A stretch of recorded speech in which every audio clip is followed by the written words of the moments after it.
Ghana is among the countries in Africa to actually legalize small-scale mining. There were times when holding gold was an offense to the law. I can say that on paper, Ghana has one of the best setups or laws and regulations regarding small-scale mining. It's difficult for anybody in mainstream banking to actually say, yes, I can give you $50,000, I can give you $10,000. It is very difficult. In the midst of the dangers, difficulties and complaints against artisanal and small-scale mining, the industry has continued to provide sustainable livelihoods and incomes for many rural homes, as well as contribute greatly to annual national gold production. In Ghana, I think in 2012, 2013, about 34% of our gold, total amount of gold produced, came from the small-scale mining sector. We haven't taken advantage of this well enough, because if we were taking 1% tax out of this, it would be significant. But the way things are, I'm not sure the state makes that much money, but at least people are employed out of that. Now, if you look at employment, the estimate has always been around 1.5 million people almost directly engaged in small-scale mining. But how serious has the country taken the formalization of artisanal small-scale mining? Small-scale mining is very important to the economy of this country. In 1989, in the wisdom of the government at that time of the state, they passed a law that allowed for Ghanaians who were interested in mining or in small-scale mining to undertake small-scale mining. Now, the challenge we have had is how the law has been implemented and how we have applied ourselves to the law.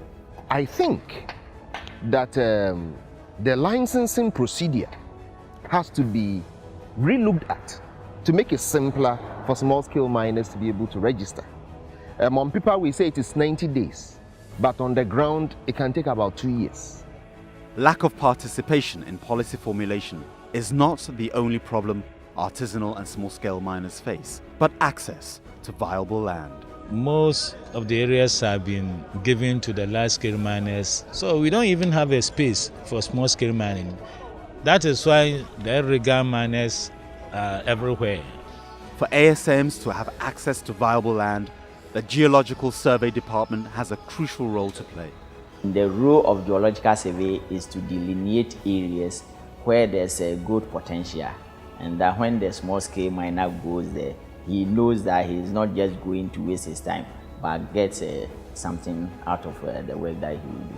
So the bottom line is getting the necessary resources, logistics for geological survey to do proper investigation and give the documents, the maps to Minerals Commission to sort of parcel out and give to the small-scale miners. On the concessions of large-scale mines, there are several small pockets of mineable reserves that are not suitable for large-scale operations. These have to be identified. We should be able to sit down and ask ourselves, what are the conditions that small-scale miners have to meet so that they will be allowed to work on small pockets of mineable reserves on the concessions of large-scale mines? The artisanal miner, as per the law, or the small-scale miner, as per the law, should be a Ghanaian not below 18 years. It would have land of about 25 acres. They will use simple implements and all that. Now what we see is no longer simple and artisanal. You see the use of excavators, which is not a small-scale mining equipment, an artisanal mining equipment. You see trommels, you see shangfan, you see all these equipment that the law at that time did not anticipate.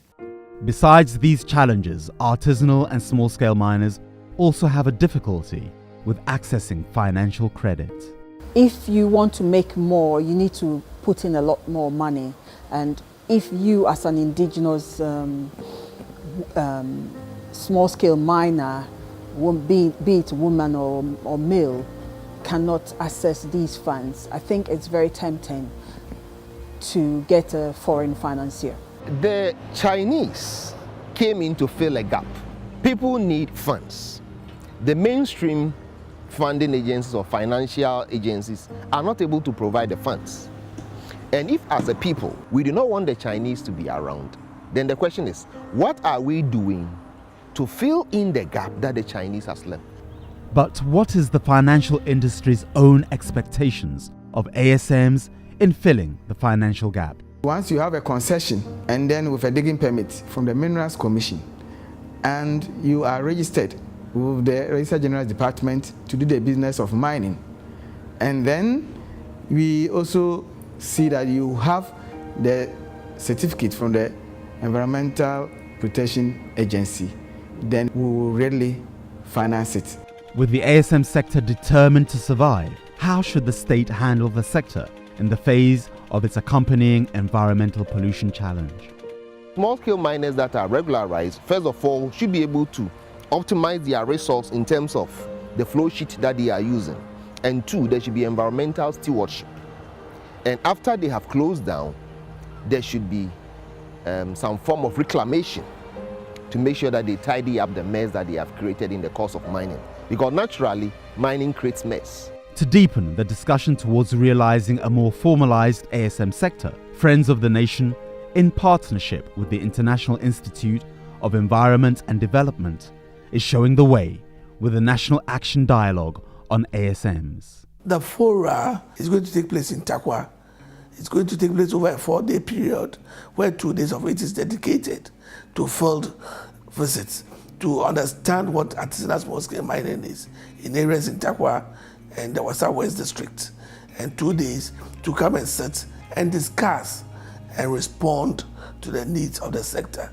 I am confident that that will be very beneficial to us. And, you know, the Commission got itself involved in it because of the belief that there's something beneficial for the cause of small-scale mining. In my opinion, small-scale mining has come to stay. And it will be in Ghana's interest to put more energy and more effort into the sector to let it work. I think an ideal situation would be to have a financial institution or a bank that is really dedicated to the mining sector, just like we have Agri Development Bank, the Energy Bank. I think that would be great. I have strong hopes for this dialogue, that something good will come out of it. But more importantly, after the dialogue, the implementation.